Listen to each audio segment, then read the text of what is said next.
બોટાદના બહુમુખી પ્રતિમા ધરાવતા ગૌરક્ષક સામતભાઈ જેબલિયા દ્વારા બોટાદના હરેશભાઈ બી ધાધલને બોટાદ જિલ્લાના શાળા સંચાલક મંડળના પ્રમુખ બનાવવામાં આવતા સાફો બાંધી તલવાર અર્પણ કરી સન્માન કરવામાં આવ્યું।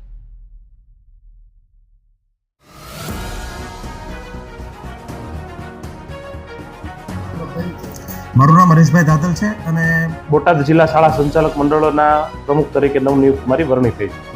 હરેશભાઈ, આજે સામતભાઈ જેબલિયા દ્વારા અને તલવાર અને સાફો બાંધી સન્માન કરવામાં આવ્યું છે। આમ ગણો તો બહુમુખી પ્રતિભા ધરાવતા એવા અમારે સામજમામાં, આમ તો બોટાદમાં સૌ સામજમામા તરીકે એમને ઓળખે, કારણ કે કોઈ પણ વ્યક્તિનું સન્માન કરવાનું હોય ત્યારે સાફો અમને બાંધવો અને તલવાર અર્પણ કરી એક એમ અને એ સ્વરૂપે આશીર્વાદ બધાને આપતા હોય છે। ત્યારે આજે બોટાદ જિલ્લા શાળા સંચાલક મંડળના પ્રમુખ તરીકે મારી વરણી થઈ હોય ત્યારે સૂર્યસેના હોય, કરણી સેના હોય કે કાઠી ક્ષત્રિય સમાજના આગેવાન તરીકે એમને મને એક આશીર્વાદ સ્વરૂપે એક સાફો બાંધી અને તલવાર અર્પણ કરેલ છે। અને આ દરેક વતી બરોબર છે, એમને જે મારું આ સન્માન કર્યું છે એ બદલ સાચા હૃદયથી હું સામજમામાનો આભાર વ્યક્ત કરું છું।